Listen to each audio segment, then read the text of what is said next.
Hi, welcome to the show. It is, in my time, 2:15 on Thursday, August 22nd. It is TLC Day in Toledo.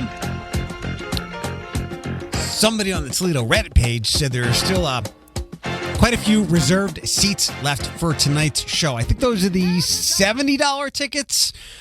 If you want to, as we've been mentioning on the radio regularly, text SCRUB to 419-240-1055. That will get you the link for TLC tickets. Here's my quick prediction for tonight. We are always a last minute attending town anyway. I think tonight will be huge. If the relationship continues with the city and Hunter Bruck's HB Concerts, where he got to lease Promenade for $1, I will predict, or this would be my suggestion, he stay away from the country and classic rock type shows. Leave those to the Huntington Center and other promoters and out in Sylvania, at like Centennial Terrace and whatnot, and mostly stick with the kind of current Flo Rida and nostalgia pop TLC, and maybe dip his toe into other genres that don't come around here very often.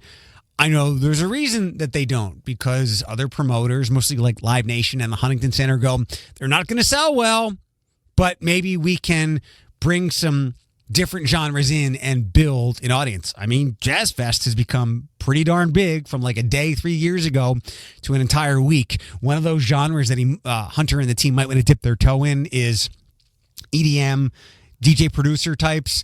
I mean, we are now in the 12th or 13th year of dance music being mainstream, so we could probably give that a ride. As I say regularly on this podcast, you can't run from your DNA. So when I read this story, I was stunned. We'll save that. It's also Pride this weekend.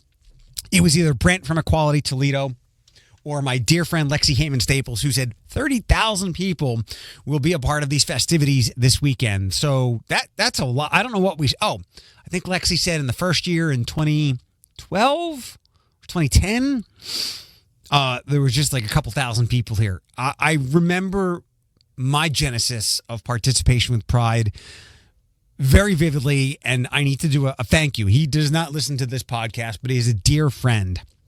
And you are a very lucky woman or gay man if you follow him on Instagram. You got some kind of thing today. It was 2013, my first year at KISS, and I know that the morning show back then, Sarah Demetrius, Megan, and Sid were going to participate in whatever Pride festivities, and I had a car remote someday. I missed it that day because I had a car remote to do somewhere out in Woodville. It was on some dirty sandy lot. Not like a Yark dealership or anything like that. Maybe it was just new at the time. I was still very new. My head was spinning, and it was my very first time taking out the station vehicle and blah, blah, blah. I think it was the following year, so 2014. So still, Pride is still kind of new. My dear friend Philip Taylor says to me, "Hey, do you want to announce the Pride Parade?" I was like, "What do you mean?" He's like, "Well, just kind of talk on the mic." I'm like, "Play-by-play of the parade?" I'm like, "Sure." So we set up on Summit and Summit and Monroe-ish, out in front of the old hotel. I think we had a small tent. We had a couple of microphones, and we had some kind of miniature speaker set up. It was like one speaker, one really big speaker. And we just yacked on the mic. Sometime in all of this, there was the Kiss and Drag event that happened at the old Brett's. I think 2014 for Kiss and Drag.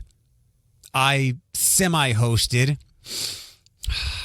And I remember bringing Diddy with me, and he loved being. That's when I realized that he's a rock star. He was more of an extrovert than I would ever be. He would go up on stage and hype the crowd up. Thank God he's still alive. I lost a good dog friend yesterday. That was 10 years ago.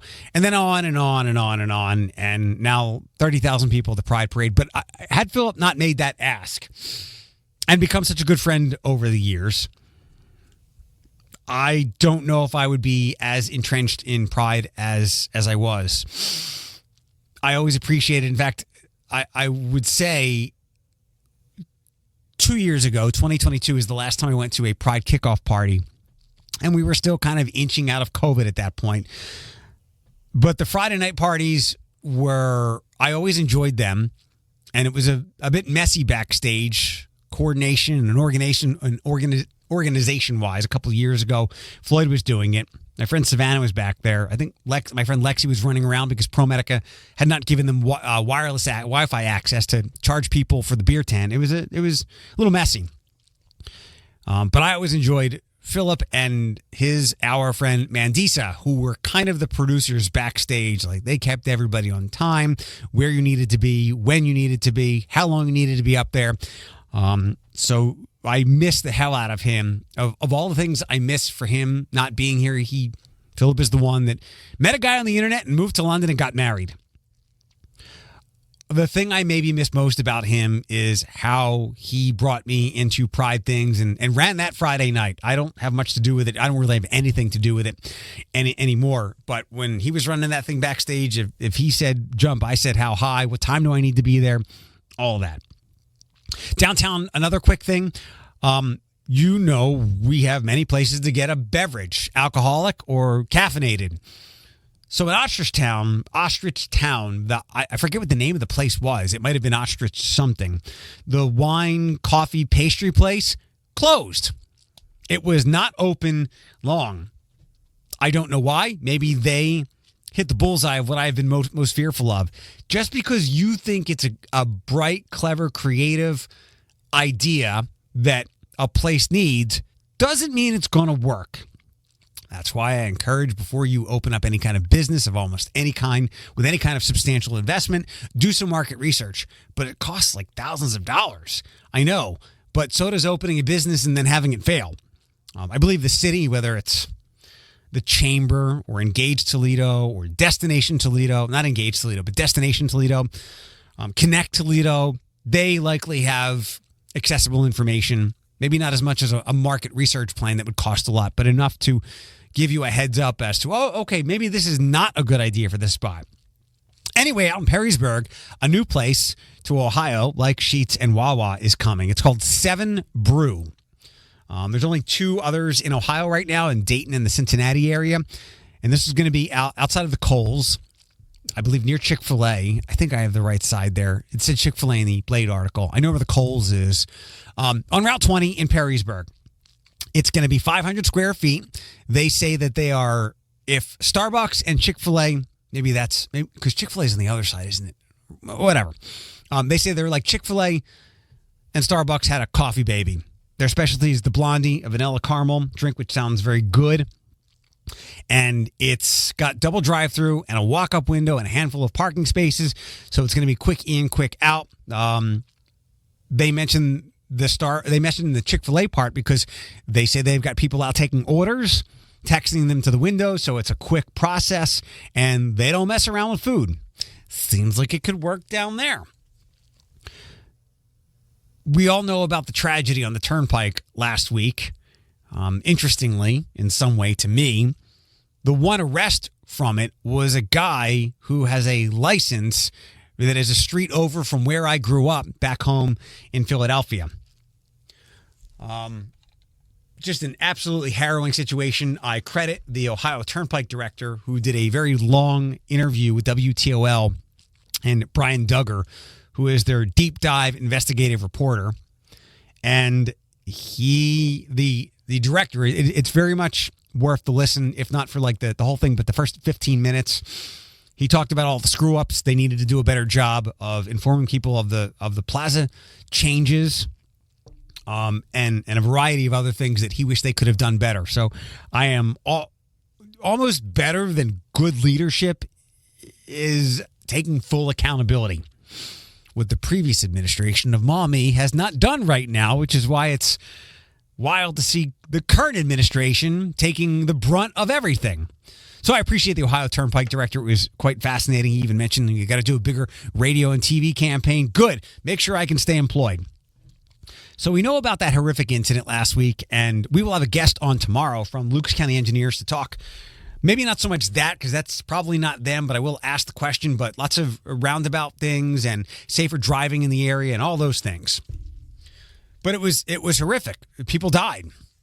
There's one family, and I read part of this story last week, and as soon as I got to the part with the dogs, I'm like, I'm done. You know, this is a harrowing story as is.